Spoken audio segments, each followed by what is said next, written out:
question, qui veut changer la place Litz? C'est la question et le titre de ce documentaire produit par le Centre Vidéo de Bruxelles. C'est le deuxième volet de cette trilogie sur la construction du métro 3 dans sa partie au nord de Bruxelles. Et nous recevons un des réalisateurs du film, Yvain Chemin. Bonjour. Bonjour. Merci d'avoir accepté notre invitation. Alors la place Litz, elle est sur Schaerbeek, à 2 pas de Saint-Josse, un quartier populaire. Et depuis l'automne 2021, ont débuté les travaux préparatoires au métro 3. Vous êtes allé à la rencontre des habitants et vous avez suivi le processus participatif jusqu'à la commission de concertation. Alors, avant d'aller plus loin, si vous le voulez bien, on va d'abord regarder la bande-annonce du documentaire.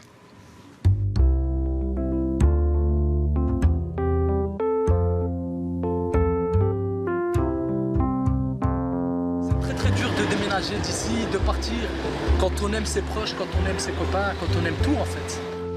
Moi, dans tout ça, je m'en fous des Bruxellois, je m'en fous des Flamands, c'est l'humain. Moi, j'ai besoin de contact humain.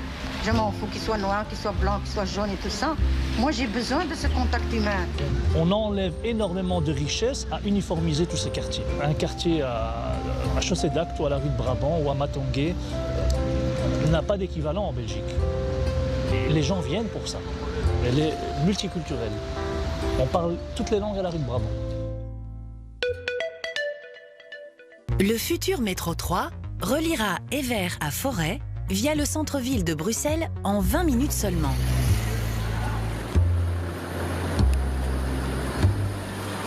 Parce que pour moi, il faut se battre jusqu'au bout. On peut y arriver, on est en plein développement.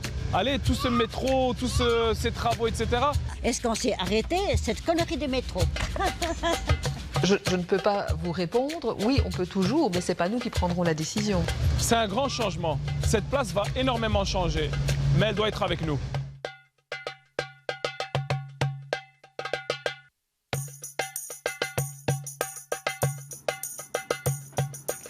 Quel teasing! Oui, voilà, on voit, vous êtes allé vraiment à la rencontre des habitants. Comment vous avez construit justement ce documentaire pour la place Litz ? Nous, on fait des documentaires participatifs, donc on essaye avant tout de rencontrer des gens, de leur proposer de se poser des questions sur leur quartier. C'est vrai que, comme pour Stalingrad, c'est nous qui avons amené un sujet. On savait que ce métro va secouer notre ville. Il y a un certain sacrifice de quelques années à le construire. Et on a trouvé des gens intéressés, mais plutôt que d'aller voir les habituels militants, on a aussi été voir, évidemment, les commerçants qui sont très importants sur l'axe Brabant-Litz jusqu'à Cage aux Ours. Mais aussi, on s'est dit, pour interviewer ces commerçants, allons avec des femmes du quartier, celles qui sont les utilisatrices et aussi les premières concernées, puisqu'elles y habitent. Et ça a été plutôt une réussite. Donc, avec l'ASBL CEDAS, un centre d'éducation et d'alphabétisation de Schaerbeek, on a recruté un groupe de 5 personnes à peu près et on a mené l'enquête. C'est vrai que c'est assez intéressant finalement d'entendre ces femmes, parce que les commerçants, ils sont quand même bien représentés en général, notamment au niveau de la rue de Brabant, ils ont un comité qui est assez puissant. Mais c'est vrai que par contre, dans les réunions préparatoires ou à la commission de concertation, où on s'est croisés, on ne va pas dire le contraire, il y a beaucoup toujours de même type de personnes, de représentants des associations des militants, Inter-Environnement par exemple, ou l'ARO, et ces personnes qui finalement vivent dans le quartier, on les entend très peu. Ça n'a pas été compliqué de les convaincre? C'est un travail lent et heureusement, la communauté française nous donne les moyens de le faire. C'est un travail d'1 an et demi quand même. Mais on ne peut pas dire que c'est impossible de faire parler des populations qui lisent et écrivent moins bien, qui ne pratiquent pas le français comme vous et moi. Et c'est très intéressant ce qui en sort. Ça dit, nous on a besoin de justice, nous on est accrochés à cet endroit, nous on s'y sent bien. Alors que les points de vue qu'on peut porter aussi dans des sociologies plus hautes sur un quartier comme la place Litz, c'est l'éternel coupe-gorge, l'endroit où on n'est pas bien, l'endroit où on vend du bric et du broc. Alors que c'est pas vrai, il y a réellement un public pour ça, et ce public, si on creuse un petit peu au niveau de ses origines sociales et ses origines étrangères, en fait c'est la moitié des Bruxellois, et ça on peut pas nier. Oui, et puis la rue de Brabant, par exemple, c'est vraiment une artère commerciale qui attire aussi des gens qui viennent du nord de la France ou qui viennent également des Pays-Bas, parce qu'on trouve des commerces très spécifiques à cet endroit-là. Par contre, on ne peut pas nier quand même que la place Litz, en termes de mobilité, pour l'instant, en tout cas, c'est pas le point le plus réussi de Bruxelles. Oui, tout à fait. La première partie de ce que vous dites, c'est une grande attractivité pour Bruxelles. Comme Stalingrad, notre film précédent, on démontre qu'en fait, Bruxelles attire grâce à ses quartiers multipolaires et multiculturels, et ça attire de loin. Il y a des gens qui viennent de Cologne et autres. Alors, la mauvaise réputation de la place Litz, oui, il y a d'énormes problèmes. Au fait, au plus vous avez une ville dense, au plus elle est complexe. C'est une place qui vit la nuit. Il y a de l'oreca jour et nuit. Elle est connue des noceurs pour aller se refaire après une bonne fête. C'est vrai.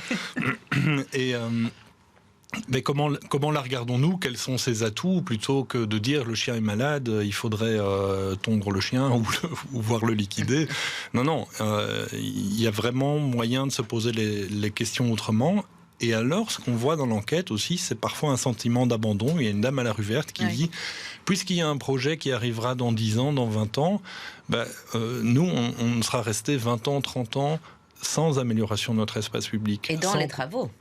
Alors, les travaux, c'est la phase qui va arriver, mais la phase avant les travaux, les pouvoirs publics ne décident rien pour améliorer la situation. Et ça, c'est un grand problème, y compris sur la mobilité, qui n'est pas la première demande. C'est ça, on laisse un peu tomber, entre guillemets, ce chancre, qui n'est pas un chancre, on s'entend bien, mais on laisse tomber parce que de toute façon, on va tout casser, en gros. Oui. C'est ça.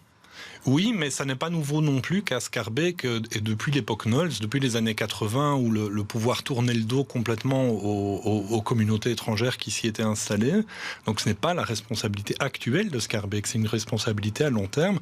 On a tendance à développer mieux le haut de Schaerbeek et à un petit peu laisser faire, laisser se salir, laisser se détériorer le bas. Et là, on a clairement rencontré une demande des citoyens actifs ou passifs de dire mais on vaut quand même un peu plus que ça. Oui, d'ailleurs, il y a une réflexion qui est très intéressante à un moment donné dans le documentaire. Un des citoyens explique que finalement on va laisser ce quartier se dégrader pour qu'après des promoteurs viennent racheter et viennent construire des nouveaux immeubles et pour en fait faire une gentrification du quartier.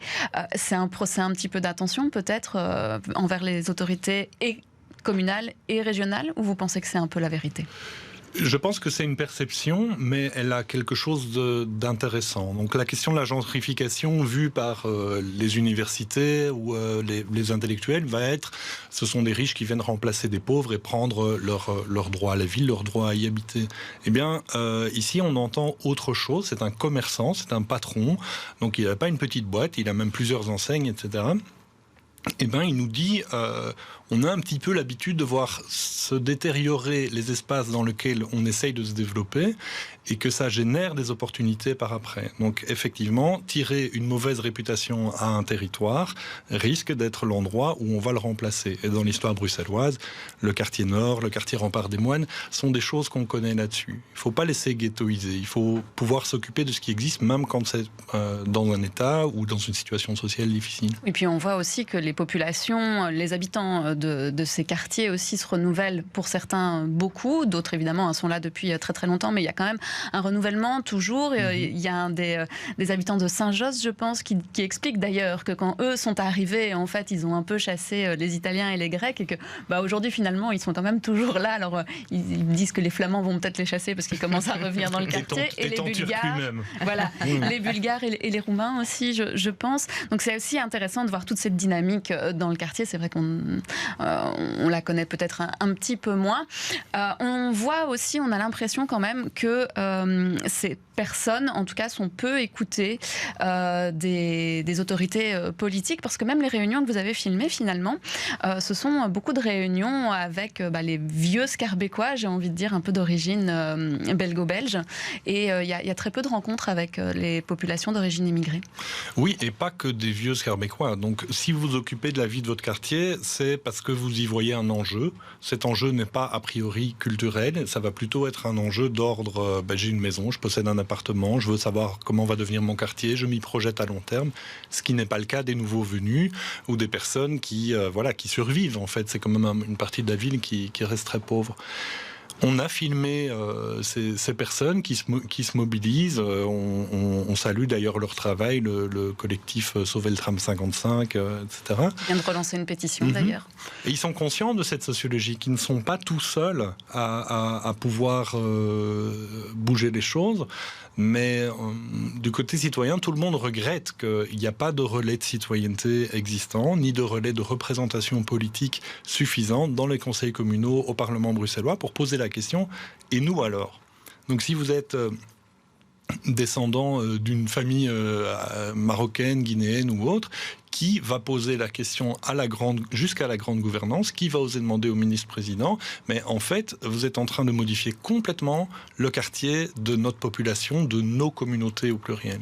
Et ça, c'est vraiment une question que le film pose. Ça ne pourra pas être un choix démocratique de faire le métro. Je pense que tout le monde en est maintenant conscient. Mais par contre, il y a une nécessité de respect envers les administrés à Bruxelles, quel que soit leur niveau de revenu. Il y aura quand même encore des aménagements par rapport au plan, puisqu'effectivement, il y a eu un avis favorable de la part de la commission de concertation, mais il y a aussi 200 remarques, dont certaines quand même importantes. Donc on peut imaginer quand même qu'il va y avoir des implications. Vous avez l'air sceptique là-dessus. Moi, je l'ai lu et j'ai foncé sur le chapitre socio-économique et il y avait 3 lignes. 3 lignes de recommandations finalement pas hyper concrètes pour sauver le commerce, par exemple. Eh bien, je suis désolé, on a 7 stations, on a tout l'axe du tram 55 qui est hyper commerçant. Non, la commission de concertation n'amène pas de la prévoyance pour empêcher de nuire aux intérêts commerciaux et aussi de l'ambiance de la ville dans ces quartiers. Alors si on veut en savoir un peu plus et voir ce documentaire, on peut le voir où pour l'instant ? Alors on sera lundi au cinéma Aventure, il faut réserver rapidement, réservation@cvb.be. Et vous pouvez voir son grand frère, le documentaire qu'on a fait sur Stalingrad, sur notre chaîne YouTube, Les Ateliers Urbains. Et le 3e volet, ça sera sûr ? Alors le 3e volet va parler, non pas d'un autre quartier, mais de comment ce projet de métro est arrivé à Bruxelles. Et il est en train d'être tourné par des bénévoles. Et c'est très beau comme ça. Merci à vous, merci d'être passé par notre studio pour nous présenter ce documentaire qu'on peut regarder d'urgence pour bien comprendre les enjeux de ce quartier. Je rappelle que vous êtes le réalisateur de ce film Les 20 chemins. Bonjour, bonne journée.